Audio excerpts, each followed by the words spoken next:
I know you're a coach, Fish, and you look at Mike Tomlin and the position Mike Tomlin's in. This is a really important position he's put himself in because there's a lot of pressure on him this year. Because remember, did he sign an extension? Yes. He just signed the extension, the 3-year extension. Mm-hmm.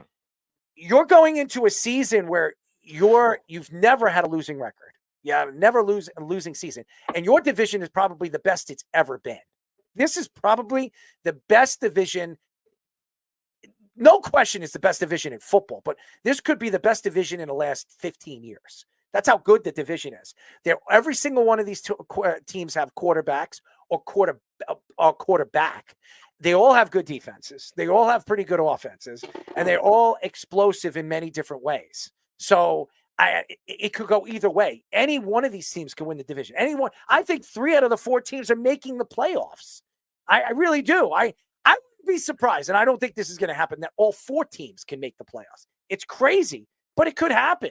That's how good this division is. They could go back and forth with one another. Baltimore is expected to win the division. The Bengals have Joe Burrow with the weapons that they have. Then you have, obviously, the Pittsburgh Steelers, which I think has one of the top 3 defenses in the league. And then you have arguably the best defense in the league in the Browns from last year. And they have Deshaun Watson, who everybody keeps saying looks fantastic right now at practices and all that other stuff. So this could be the best Deshaun Watson we've seen in 3-4 years. Hopefully he keeps his hands to himself. So I guess who else was considered a quarterback away when it came to the building of the roster construction 2 years ago? The Broncos. So you better hope that you could rebirth Russell Wilson. Otherwise, it's going to go very similarly. Maybe not as bad as Mike Tomlin stabilizing it versus the great Nathaniel Hackett, but still not ideal. It really doesn't matter what level of football you're coaching. If you are a week away from the start of the season or 2 weeks away and you do not know who your quarterback is, that team has no leadership.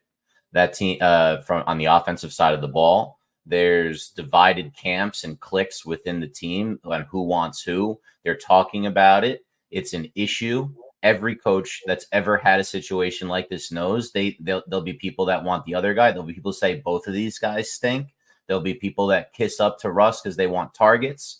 It'll be, what you don't want. And if you have 3 of the best defenses in the league in your division, you got to face them 6 times.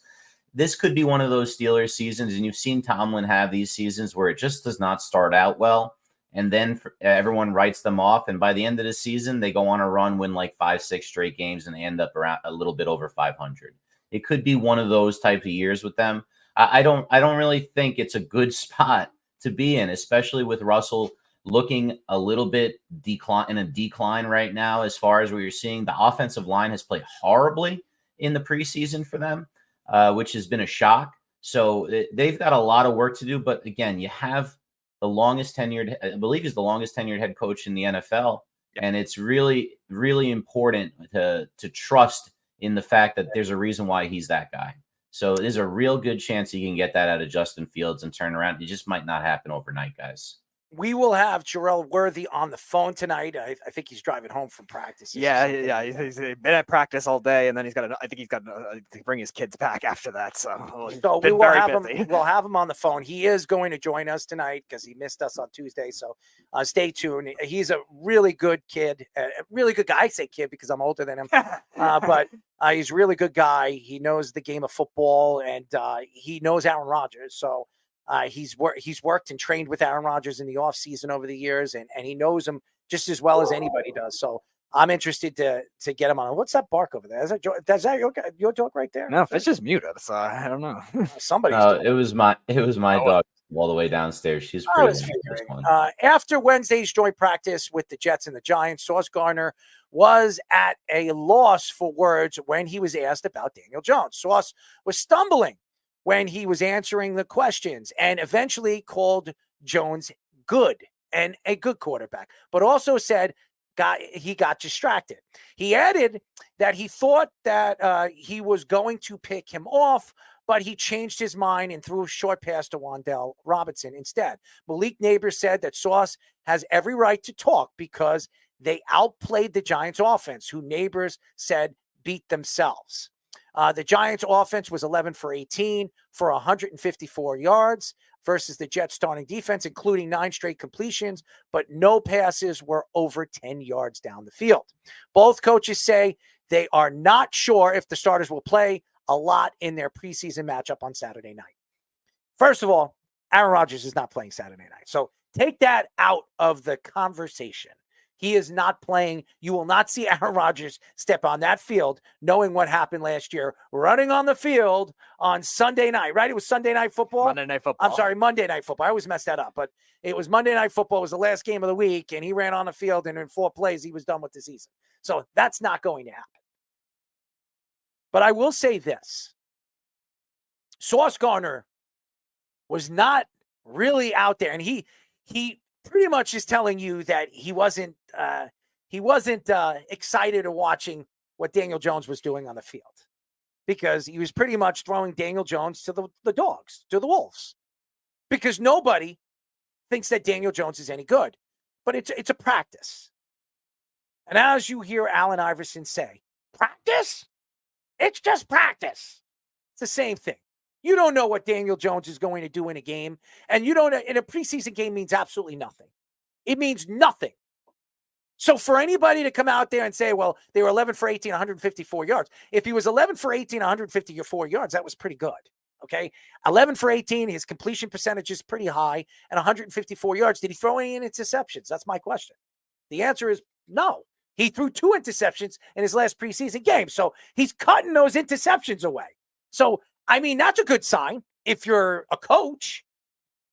But again, it's a practice.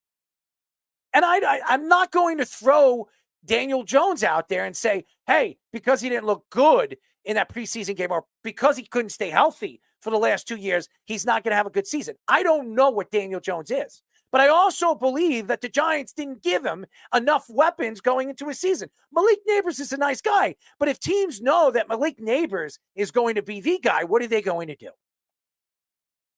They're going to bring a safety under and play man-to-man. That's what they're going to do to Malik Neighbors. And these guys, as good as Malik Neighbors is, and he's sensational, like you said, Fish, he looks really good. He looked good in the preseason besides one drop. He looked fantastic. If you are playing against a good secondary like the Jets, what do you think the Jets are going to do?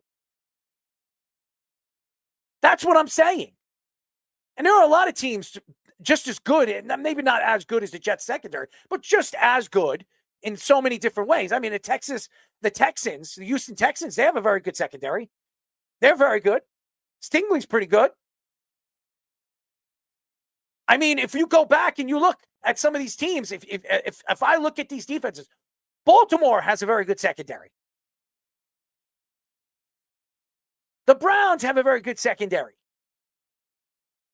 You're going to tell me that as good as Malik Neighbors is, that if you know that the only weapon you have on the field, and everybody said, well, what about Justin Jefferson? We don't know if Malik Neighbors is Justin Jefferson. Okay, we have to see him do it in the big spots. Kenny, I do believe Malik Neighbors is great. And I think he's going to be a great player in this league for many, many years to come. But there's only one Justin Jefferson. There's only one. I don't want to hear it from anybody else. You heard Devontae Adams say it the other time. If you go on Netflix, you watch the wide receiver show. He said it. He says, I watch a lot of wide receivers in the league. He says, there's nobody like Justin Jefferson. Not even myself. That's high praise from a Hall of Famer. A guy that's going to the Hall of Fame. If he were retired today, Devontae Adams is a Hall of Famer. So, again, going back to a guy like Sauce Gardner. Sauce Gardner has always been outspoken on social media, and he loves to talk. He loves it.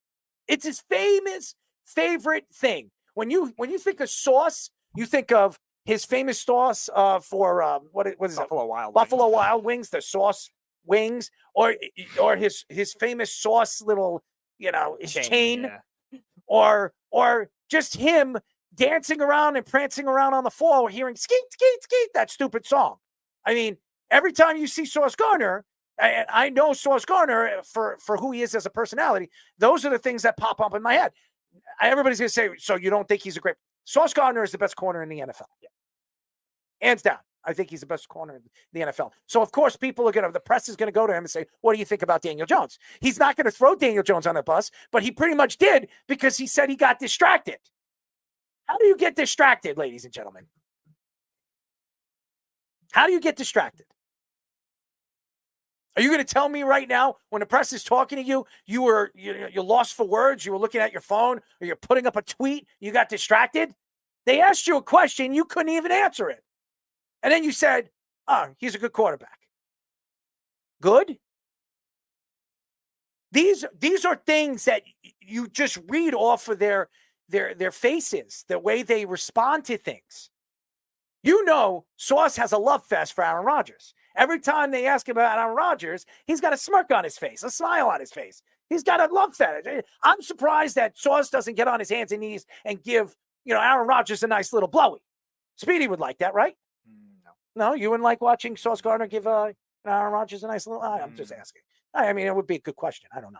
Anyways, but I mean, honestly, if you look at the situation right now, it doesn't bode well right now if you're a Giant fan, because you have Sauce Gardner saying, or not even really standing up for the quarterback for who he is, and then him saying that he was distracted and got distracted. So, and as far as Malik Neighbors is concerned, Malik knows that he's going to get his tangle with a lot of good corners in this league. He knows Sauce is one of the best in the league. He knows he's one of the longest. He knows he's very talented. He knows he has the opportunity to become one of the greatest corners to ever play in this game, as well as Malik Neighbors could be the same thing as Odell Beckham was when he came to the Giants.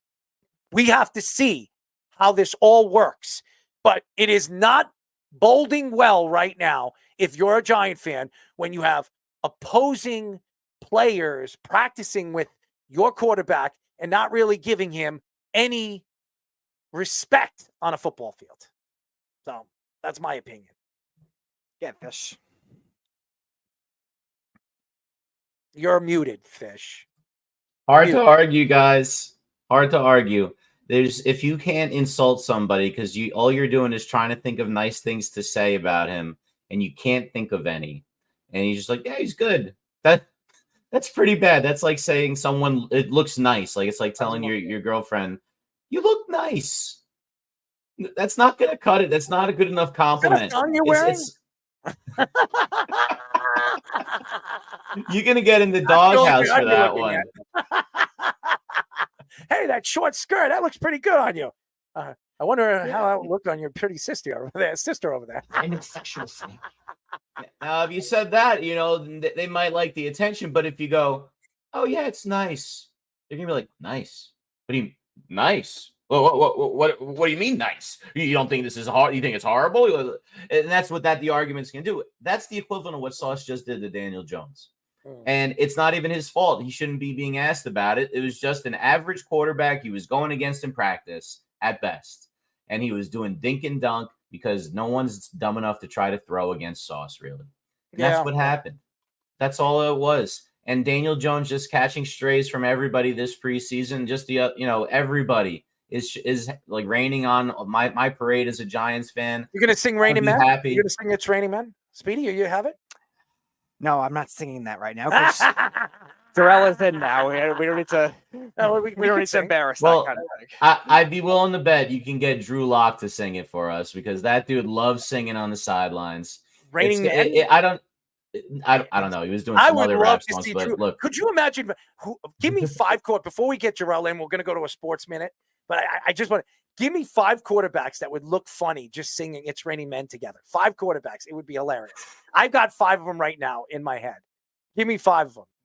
First guy in my head is Roethlisberger. The first guy. No. Guys that are in the NFL right now. I've got them right now in my head. Well, Deshaun Watson came to my head first. Deshaun Watson. Okay, that's a good one. That's a good one. I think Zach Wilson would do it for the irony. Why? Because of his prettiness? Jimmy G for the irony, too. How about Joe Burrow with his haircut? He's like the lead singer in that group. you can make like a Backstreet Boys out of it or an NSYNC. Oh my God, Joe Burrow.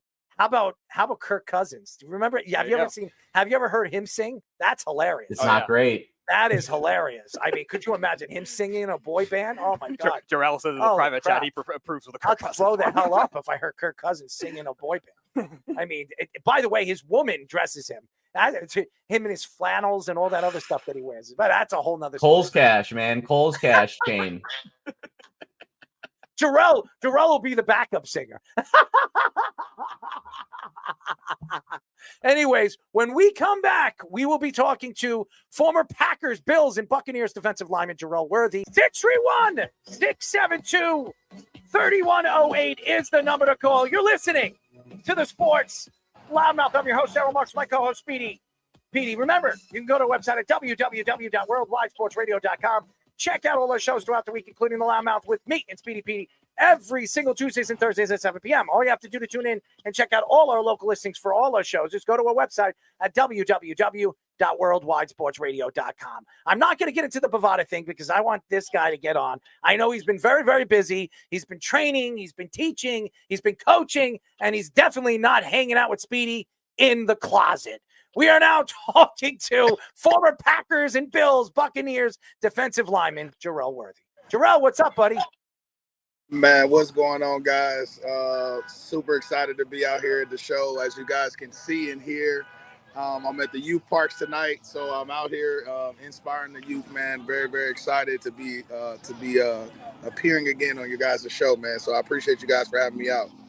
Well, we love you. We always loved you. Every time you've come on a show, you've showed us so much respect, and your background with the Green Bay Packers and Aaron Rodgers has always been something that a lot of people would look at and try to, all the different people that we've had on the show, we go in and we try to figure out what type of player that the Jets were going to bring in. And we didn't get a chance to see him last year because he was out within 4 plays. You're going into the season this year. He's bigger than he's ever been. He's got more talent around him than he's ever had. This defense could be the best defense he's ever played with. And the last time he had a defense this good, they won a Super Bowl in 2010. What do you think the expectations is for the New York Jets if Aaron Rodgers stays healthy? For the Jets, obviously it's going to be the health and safety of Aaron Rodgers. That's going to be the pivotal thing for their team.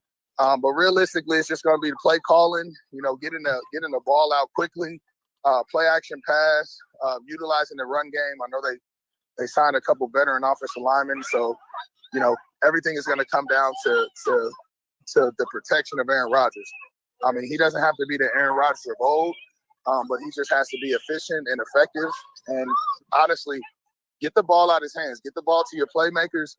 And it should be a very successful but boring year for him. So I was going to ask about the Packers' current quarterback, Jordan Love. He had a great rookie season. Second half of the season was one of the best quarterbacks in the league. What are your thoughts to the way he played for Green Bay? Honestly, I think they did a very, very great job at managing expectations for him. When he first started the season, guys knew about his ability internally within the Packers organization, but honestly, the world was waiting to see Jordan Love, really step onto the scene and take command of, the Packers offense. I mean, this is something that hasn't, I would say, transitioning to a new Packers quarterback. Obviously it's happened, twice in the last 20, 30 years, realistically. So, he's stepping into a big role. And I honestly think he did well last year. I think as far as just, playing the game, letting the game flow, and just putting his skill players in a position to make plays. Like he's got, a couple of my old buddies on the team, Jaden Reed, Michigan State Dogs. So it's good to see him out there, making plays. Speaking of the NFC and even of the Packers, they're in a division right now with the Lions. The Lions are a very talented team. They're loaded from top to bottom. They added the secondary help that they absolutely needed in the draft, and they brought some veterans in as well. What were your thoughts to the Lions' success last year, and what type of season do you expect the Lions to have this year under Campbell's helm once again?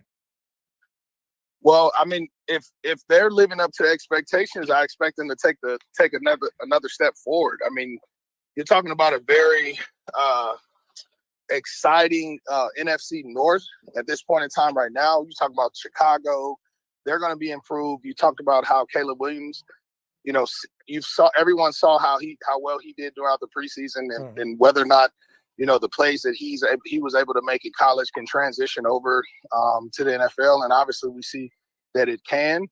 I think, they're going to be an exciting team to watch. So, the expectations are for Detroit to really, I would say, take the step in the next direction. Super Bowl? I mean, they were in the NFC title game, so that's the thing, though. But the understanding is this, man. The NFC is going to be highly competitive. A lot of sleeper teams in which didn't have an opportunity to emerge last year. Seattle's going to be better. LA's going to be. The Rams are going to be much improved. You can't sleep on the Bears within their own division. Green Bay is going to be taking another step forward. I think they're going to be a very exciting team. There could be an opportunity to where we see 3 playoff teams coming out of the NFC North, just based off of the quality of play and teams that they have competing this year. So I wouldn't necessarily go as far as saying a Super Bowl, but I mean, they could find themselves right back in the NFC Championship again this year. So one of the big storylines has been the 18-game season for the NFL. A lot of players trying to petition for more benefits, but the 2 preseason games and just an 18-game season. What are your thoughts to that? I mean, me personally, I love playing football, and I think at the end of the day, removing 1 preseason game and adding another NFL game and opportunity to really prove yourself on a bigger stage is for guys like myself that have been in the game for quite some time, like we actually enjoy having something that increases the stakes for us. I think the biggest thing that has to come along with that is, when you're talking about, removing the mindset from preseason and adding an extra week towards the season, there's a lot more that goes into preparation for an NFL player on the game week compared to preseason. If you have stars and stuff that understand that they're not going to be out there playing but a snap or a series, that's way different than your preparation when you're going to be out there for at least another 3.5 hours with an NFL game. And so the benefits has to come along with the added play that they're putting in for the schedule. But I think guys are pretty excited about that, man. I mean, preseason is something where unless you're on the bubble trying to make a team, majority of the teams are essentially set, or in regards to the 1 or 2 deep. There's guys that are on the bubble that are proving themselves, and there's veterans that are coming in trying to show coaches and GMs that they still have enough in the tank to contribute positively to a football team. So I'm all for the transition from preseason to an 18-game schedule, because honestly, man, the way that the NFL's been looking over the last couple of years, it's been a very, very exciting thing to be a part of. We are talking to former Packers, Bills, Buccaneers defensive lineman, our friend Jarrell Worthy. He's been on a show before. Very good personality. There's another guy that's always in the tabloids right now in the NFL, especially this offseason. He goes to Pittsburgh.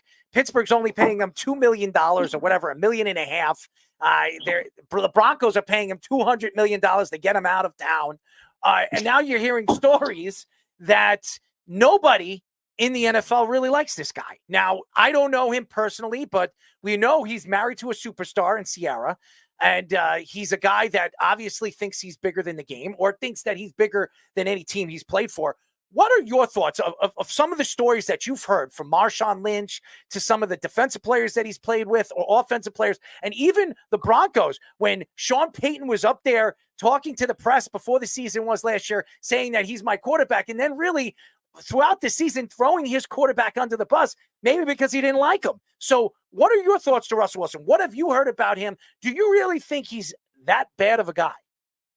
No, I mean, I honestly, me and Russ are in the same draft class. He's had the blessings to be able to continue to keep, his playing career going. But I've had an opportunity to know Russ since all the way back in our Big Ten days, and I can tell you he's a stand-up guy, very classy. He's a fan of the game and respects the process of football. And I think, obviously, there's some things that took a turn in Seattle. I think that wasn't necessarily his fault. I think obviously if the coach just literally runs the ball down the middle of the field, this is a totally different conversation that we're having. So, it sucks that he threw that interception in the Super Bowl that kind of, changed the narrative of his career. But, when you talk about a guy that's, won the Big Ten championship, he beat us in that Big Ten championship. They go win the Rose Bowl.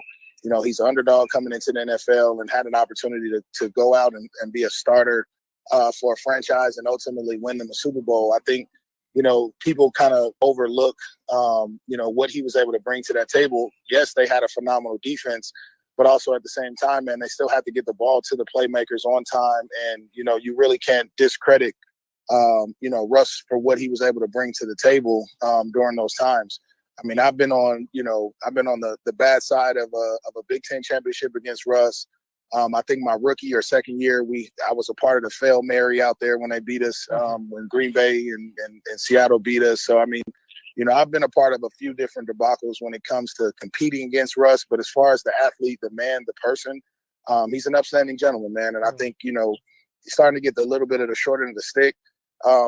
You guys got to also understand the world handed him, all of, when he was going through, having success out there in Seattle. I mean, he got the world handed to him for a short period of time. I mean, the Legion of Boom, Marshawn Lynch, I mean, they literally couldn't move without, somebody knowing about it. So I think at the end of the day, you got to take everything that, he's went through with a grain of salt and just understand the man before you kind of, make those, assumptions and things of that nature. Cause I think he's a hell of a competitor and really just a good person overall.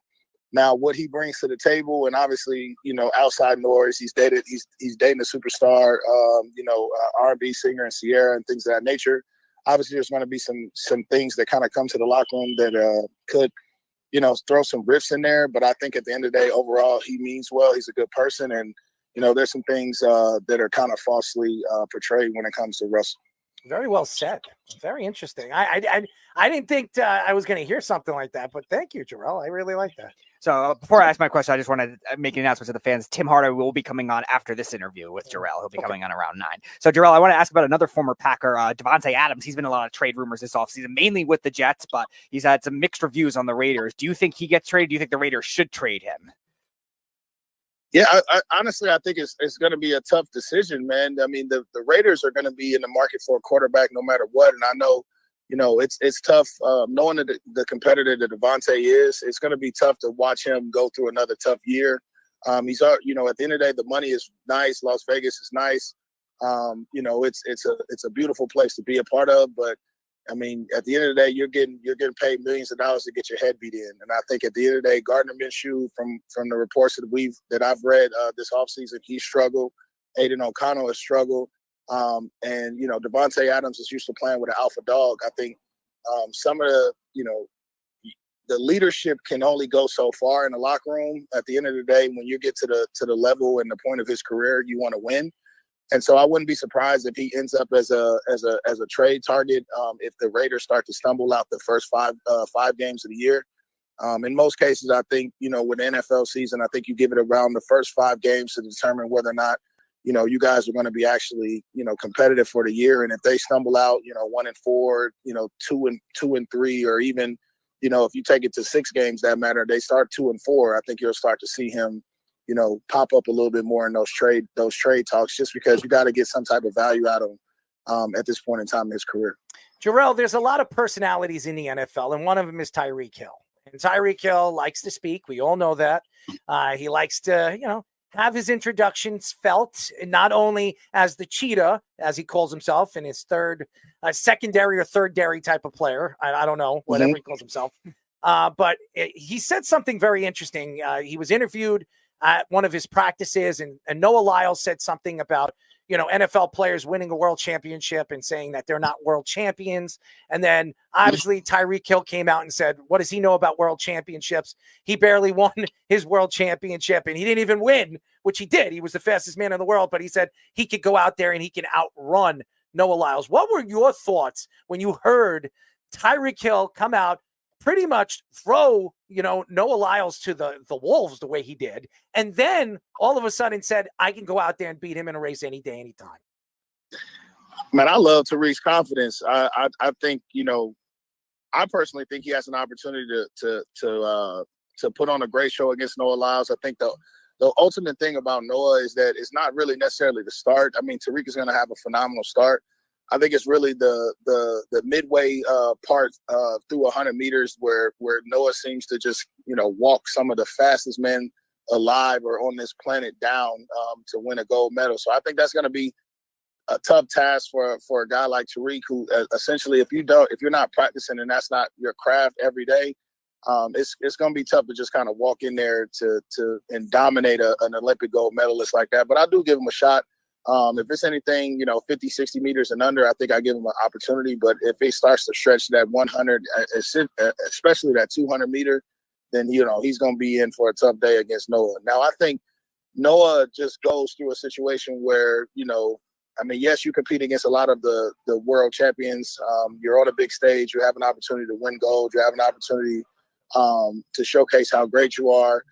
But I think at the end of the day, some of the comments that he's made, especially about, world champions and, things of that nature.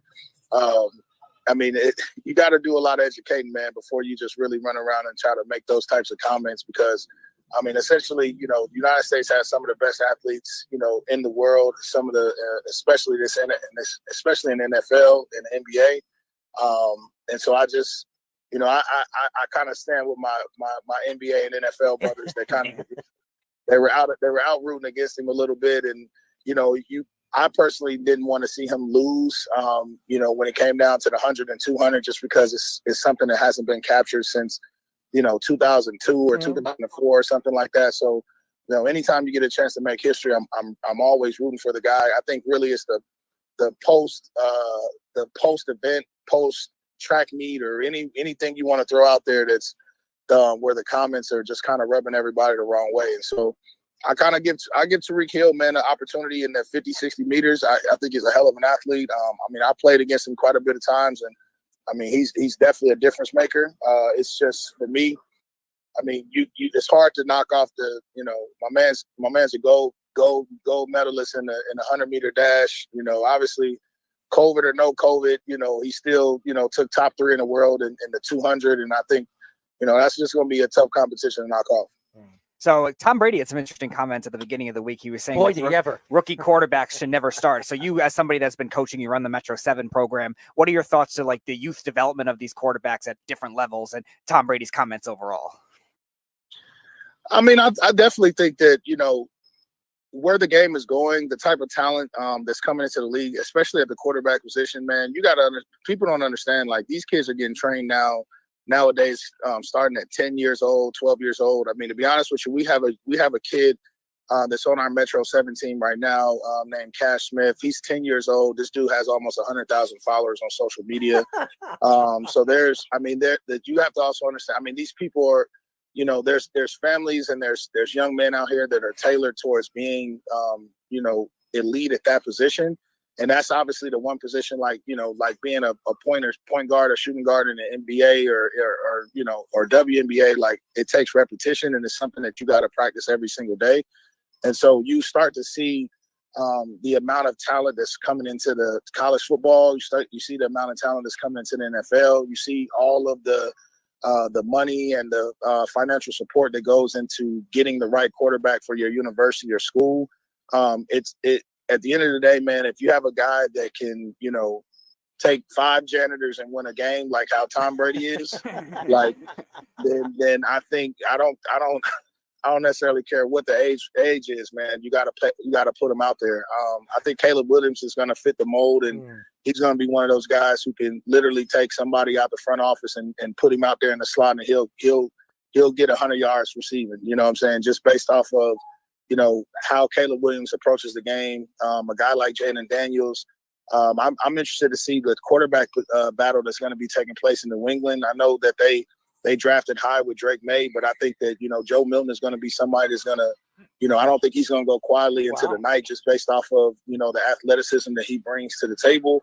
And realistically, even though Daniel Jones struggled to come out, I would say at the end of the day, when he first started with the Giants, you still can't argue they were winning games, and they ended up in the playoffs at one point. So, at the end of the day, man, preach, even though there's guys, preach, baby, that's right. Yeah, they're guys. Like I'm saying, everybody's not Tom Brady, and I think Tom Brady should have a little bit more respect to the grind and the process, because obviously he didn't come into the league being that, that knight in shining armor. Is something that he had to earn and work hard in order to get that that title, the GOAT. And so, I mean, all of our greatest players, Michael Jordan included, nobody really came into the league just being just an animal right out the gate. They had to learn the process and learn how everything works. And I think the league is in better hands, man, with a lot of these quarterbacks that are coming into the fold. There's a little bit more pro style. I mean, a little bit more spread offensive, teachings for these quarterbacks that doesn't necessarily translate right away to the NFL, because it's still going to be a little bit more of a pro style league between run and play action pass. But I think the sky's the limit for the arm talent, the ability to escape the pocket and make plays, man. There's so many guys that are coming into the league, young guys that can do that.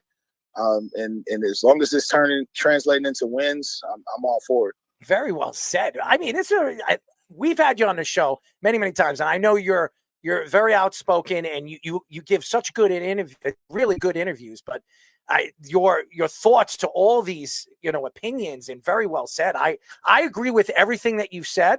I don't know Russell Wilson personally. You do. So maybe there's something we don't know about Russell Wilson.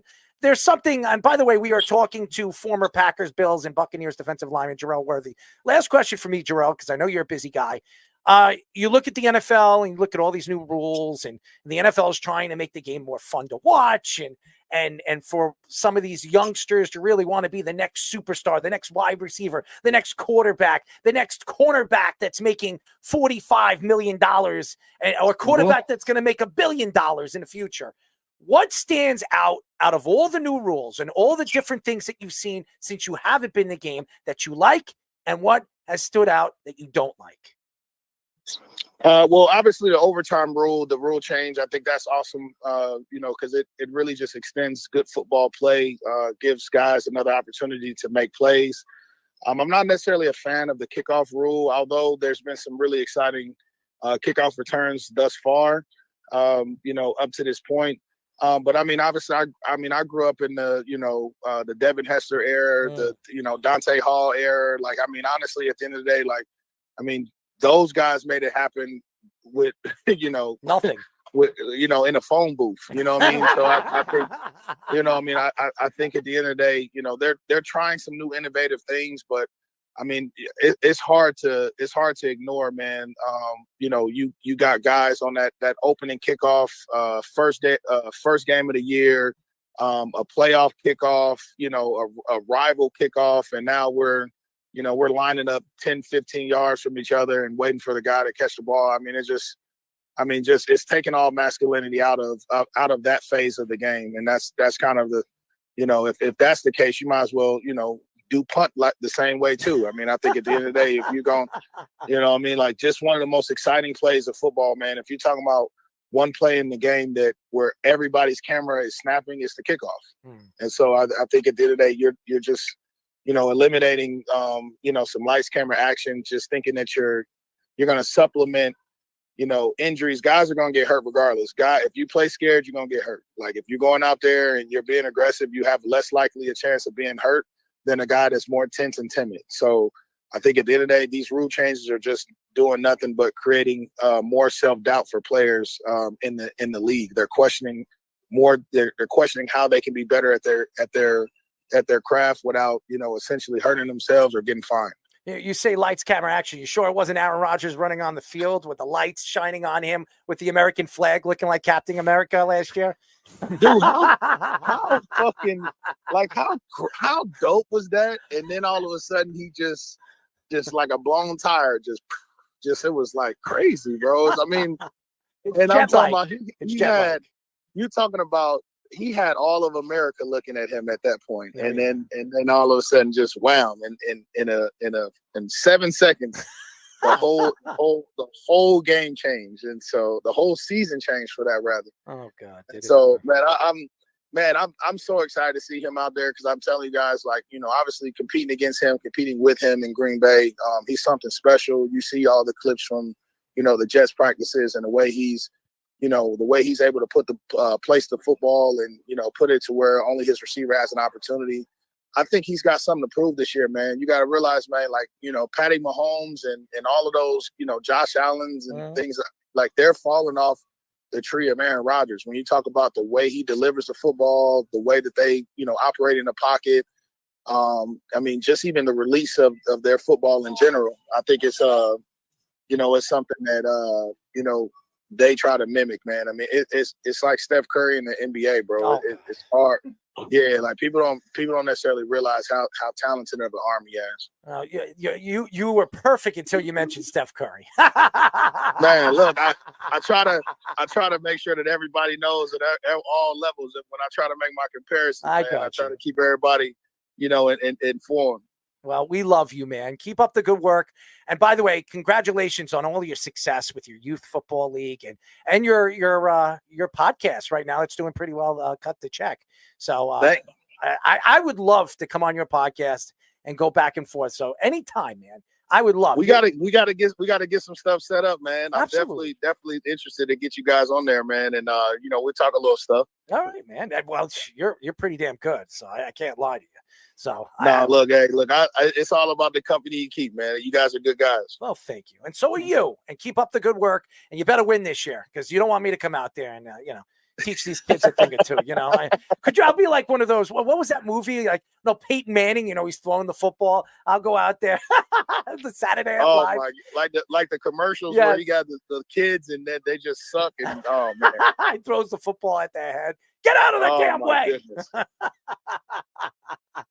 Jarrell Worthy. I definitely I'll definitely save a spot for you guys. Absolutely. We would love to, man. We'd love to join you on your podcast and keep up the good work, buddy. And we'll talk to you soon, my friend. Man, you guys have a great night, man. Thank you guys again for having me on the show. Absolutely. Jarrell Worthy, he's fantastic. A great interview. He's great. He's really, really good. Carl says, come on, Jarrell. Michigan State and the Packers. Horrible match with Michigan alum and Bears fan over there. Oh, Carl, not everyone can cater to your team's needs. I love Jarrell, and we've had him on the show quite a few times, and his interviews are fantastic, and his insight and his thoughts to everything that he said was, from the heart and understanding the type of player that he was, because you have to be a smart player if you're going to succeed in the NFL. And some of these guys, obviously, they don't really want to speak up and speak up their feelings. You heard what he said about Russell Wilson. I don't know Russell Wilson. He knows Russell Wilson. So my thoughts to Russell Wilson could be different now because maybe people are misjudging him, misjudging who he is off the field. And maybe just hearing it from players that just didn't like him because he at one point was the face of the Seattle Seahawks and nobody was really giving the defense all the credit, and they were giving him, because he's a quarterback, more of the credit, was the reason why everybody was taking shots at him. So I don't know. I don't know the truth. Jarrell pretty much said you can't judge somebody by what you hear. You got to know him and you got to get to know him to understand the type of player that he is. Straightforward, right in front of Marshawn Lynch's face and getting into a conversation about the past and why they don't like each other. Because I don't think Marshawn Lynch is lying about some of the things that he has said, but I also don't believe that Russell Wilson is as bad as everybody says he is. Because look at the size of the guy. I mean, are you really scared of Russell Wilson? I mean, he's 6 foot. I don't know why everybody hates him so much. And maybe it's because he does think in many different ways. He's married to a superstar and that he's still the player he was in Seattle. I don't know. And maybe he does become that again. Maybe he does. Maybe he generates himself to that superstar player he was once when he was in Seattle. Obviously, you can't judge a book by its cover. That's what he is telling you. But sometimes when you see the book and you don't need to look at anything but the cover, you wonder if the cover is all you want to see. DeSean Jackson told Fox Sports that he thinks that the relationship with Aaron Rodgers and Robert Saleh is shaky. He added that Aaron Rodgers should just focus on the offense and Robert Saleh should just focus on the defense. He believes that Robert Saleh should keep his thoughts about Aaron Rodgers missing mandatory minicamps to himself, and he should respect Aaron Rodgers more. Robert Saleh previously called the Jets offense the best Jets offense he's ever coached, and Aaron Rodgers' arm is as good as he was when he was 30 years old. Saleh called the Jets offense the best offense he's ever coached, even with San Francisco. Jackson said he still believes that Rodgers to have a big numbers, even at 40 years old this season, but has his doubts with Robert Saleh. I have my doubts with Robert Saleh. I think everybody and their mother knows I can't stand Robert, a.k.a. I'm going to take receipts, Mr. Saleh. But I will say this, for all the fans out there sitting here and trying to wonder what Aaron Rodgers is going to do this year. We don't know, because we don't know if he's going to stay healthy. But we do know that this is the best offense he's ever had, the best defense he's ever had, and really all around team he's ever had. DeSean Jackson coming out and speaking up and saying that Aaron Rodgers and Robert Saleh's, relationship is shaky. How would he know? Is he friends with Aaron Rodgers? And maybe he's hanging out at Robert Saleh's house in his bathroom, or maybe his closet with Speedy. I don't know. But nevertheless, I don't know how DeSean Jackson believes that these guys are shaky. Now, again, what we saw on Hard Knocks shows me that Robert Saleh is not the coach of this team. Aaron Rodgers is. And it seems like Aaron Rodgers runs this team and this organization now. But I also believe that him and Nathaniel Hackett are a little shaky as well, because he didn't like how Nathaniel Hackett was coaching Zach Wilson in the middle of the season. And that's why he was on a sideline, and you could see his faces that he was making, because let's be honest, Zach Wilson is not Aaron Rodgers. But also, DeSean Jackson is trying to sell himself. He's obviously, he's an analyst now. He wants to speak up. He wants to speak for Aaron Rodgers.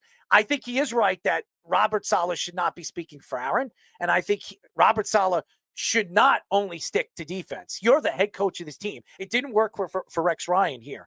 If you cannot coach the offense, you're never going to be successful here in the NFL. You need to know on all facets how to coach the offensive side of the ball, the defensive side of the ball, and special teams side of the ball. And you need to be there when it comes to, obviously, offset practices, or even sitting in an office or a room looking at all different offices, different defenses, and explaining what you see as a defensive-minded coach as much as what you see as an offensive tight end that you were when you played college football. I think that, obviously, him coming out and saying this is the best offense, yeah, obviously it is. I mean, even with the San Francisco 49ers, he did have some good players. Deebo Samuel, he did have Ayuk there early in his career. He didn't have, obviously, McCaffrey over there, but he had players of that magnitude. So, again, there is thoughts that when you look at and trying to compare the Jets team to the San Francisco 49ers offense in that year, that this is the best team. But again, there is no comparison to Aaron Rodgers and, I don't know, Jimmy Garoppolo.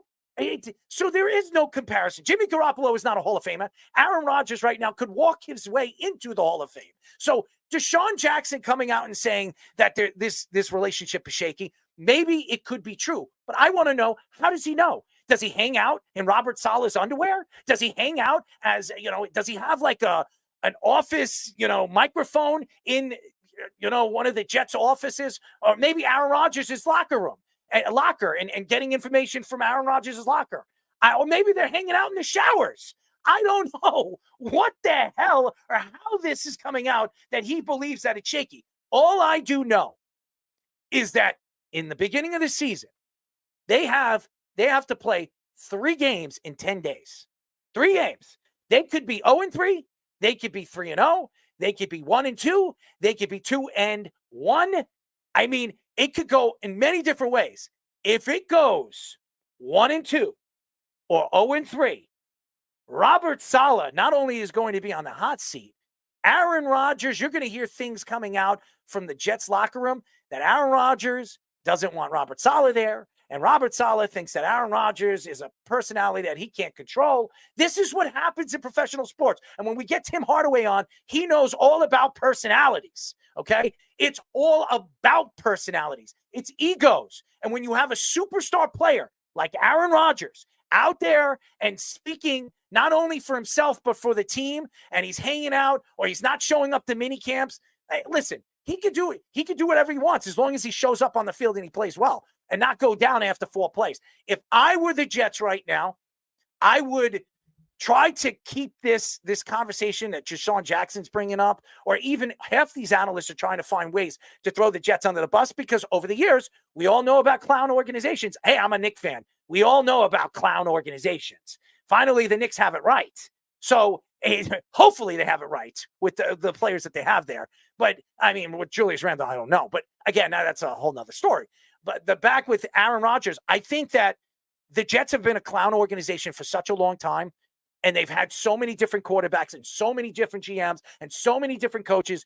You wonder if this is going to fall apart very, very fast. And if it does, ladies and gentlemen, not only is DeSean Jackson going to be right, everybody that thought that Aaron Rodgers coming to the Jets was going to bring a Super Bowl home to the New York Jets will be probably laughed at, because this is an organization that has been nothing but shaky, nothing but stupid, and nothing but a circus of an organization where nobody can control their coaches, nobody can control their players, and nobody can control their quarterback. Before we get Tim on, I just want to say, Tim, it sounded like he was laughing at your Knicks comments. But it's true. It's true. I mean, we'll get him on. He knows about the Knicks. I mean, in the 90s, the Knicks were great. I mean, it was back and forth. They had Patrick Ewing. They had guys like Charles Oakley that didn't give a crap, and even Charles Smith, who couldn't hit a layup, or even John Stark, who couldn't hit a 3-point shot in Game 7. Now, let's get to it, John. I know you, John, and I love you, and you like to smoke your cigars, but please don't go out there at a Knick game, in a playoff game, and try to give pointers to Jalen Brunson when you couldn't give pointers to yourself. Just speaking the truth, ladies and gentlemen. I just speak the truth. Hate me or love me, as a Knicks fan, I tell you how it is. Now, when we come back, we're going to go to a sports minute. He's here, ladies and gentlemen. We've had him on the show before. Growing up, I wasn't a big fan of his, but when we've had him on the show, this man knows basketball just as much as anybody. This is one of the greatest point guards to ever play the game, and one of the most hated Knick, one of the most hated Knick players I've ever, as a Knicks fan, I've hated, okay, over the years. But I've grown to love him. We will have Tim Hardaway on the show. Hall of Famer Tim Hardaway. May he rest in peace. Stop. Drop. Speedy gonna get smacked. Ho, ho. Ho, ho. Smack him in the ass with a... I'm going to get myself into trouble. You are listening to the Sports Loudmouth, ladies and gentlemen. I'm your host, Errol Marks, my co-host, Speedy.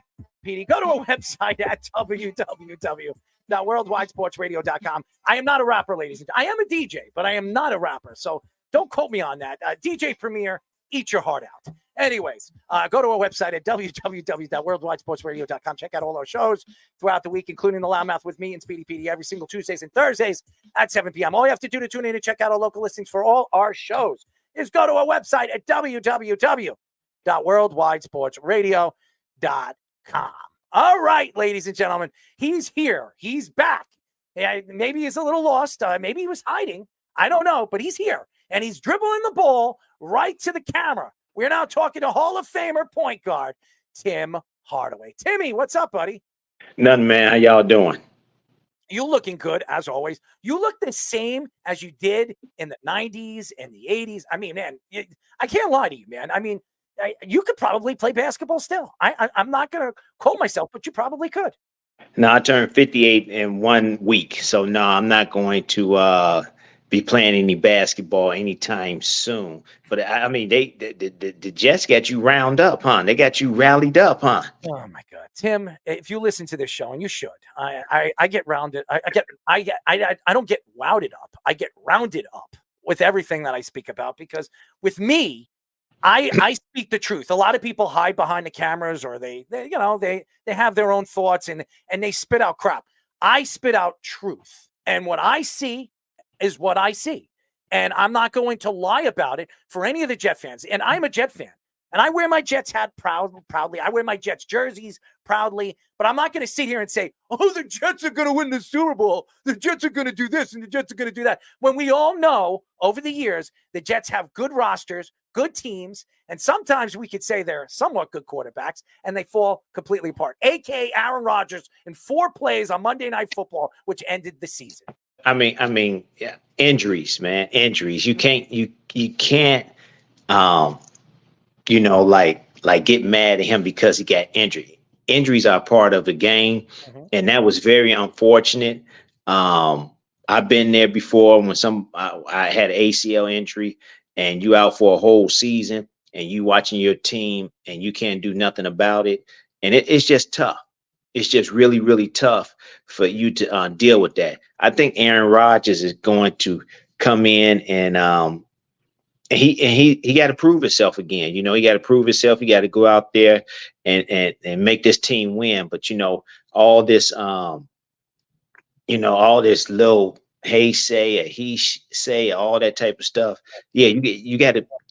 I don't know where that's coming from, but the team has to become a team, and they have to rally around that and get together and start playing. Because once that season starts, like you said, if they go 0-3, 0-4, and they got some tough games. And Garoppolo, I can't never say his name, but the guy. Don't worry, you don't have to. I mean, all the porn stars can announce his name. That's about it. DeSean Jackson should hang out with him. I tell you this, I like him. I like him. I think that he goes about his business the right way. He don't say nothing. He let everybody talk. He just go out there and play. And he gets a lot of flack because everybody say he's a system quarterback. Well, I mean, even though you in a system, it doesn't dictate where you throw the ball. Sometimes you got to improvise and throw it here and throw it there. I mean, they got some great players around him. That's what makes him so good. If you win a Super Bowl, you got to have some great players around you to catch the ball. You got to have a great line to block for you. And I tell you this, we wouldn't be saying that if I forget the guy's name, number 95 from Kansas City. If he was blocked, the quarter Garoppolo, he had a man wide open for the touchdown, and that was game. I'm going to help you, Jimmy G. Just call him Jimmy G. Jimmy G. Just let it roll. Okay, Jimmy G. Jimmy G. Right there. Touchdown. That was touchdown. That was a touchdown. Ron Jennings, Super Bowl MVP. If that happened, That was a touchdown right there. One touchdown. That was a touchdown. Tim Hardaway, the quarterback, touchdown. Jimmy G. You know what? All quarterbacks and all point guards are quarterbacks on the team. No question. By the way, we are talking a Hall of Famer. Yes, Hall of Famer point guard, Tim Hardaway. And it's so funny, Tim. And we speak about sports and we try to compare each sport and the way they're designed and how it works and what it takes to win a championship. And there's a guy that just spoke and said something after the United States won a gold medal, and that was Anthony Edwards. Anthony Edwards said something very interesting that pissed off a lot of people. And one of them was Isaiah Thomas, who just came out and said some very interesting things, saying, well, Anthony Edwards said the only skilled player in the 90s was Michael Jordan. And then obviously, I don't know if you heard this, Isaiah Thomas came out and said, the propaganda, be careful on what you choose to believe and all this other stuff. What are your thoughts? And because your son plays in the NBA and your son actually has played against Anthony Edwards and knows the type of person he is, and you know who Anthony Edwards is. What type of person is Anthony Edwards? And do you believe he should have kind of kept his thoughts to himself? Anthony Edwards should keep a lot of thoughts to himself. He's been talking a lot the whole season. I will tell you this. He's a kid. He don't know. He didn't see the 90s. He never saw us play in the 90s. Just like JJ Redick said that it was what's that? We was washed up, or whatever he said, he was wrong too. And them guys, somebody like JJ Redick, he couldn't have played in the 90s with us. He would have never got on a court in the playgrounds because he couldn't dribble. Only thing he could do is shoot. He couldn't dribble. He couldn't play defense. He was lucky to be in the league 15 years. He had some coaches that believed in him, but he was terrible, man. I never liked his game at all. But they made him to be a this guy or that guy. But JJ Redick, he couldn't. He would have been the 11th man. And in the playgrounds. He talking about, it was watered down in the 90s. Just like Anthony Edwards saying that it was no athletes in the 90s. Well, what, Anthony Edwards, you have your opinion. If you would have played in the 90s, you probably wouldn't have played. We would have bust your ass. So, these young kids talking and they got free will to talk and say what they want to say, and a lot of he gets a lot of people upset with the words that he say, but hey, it is what it is.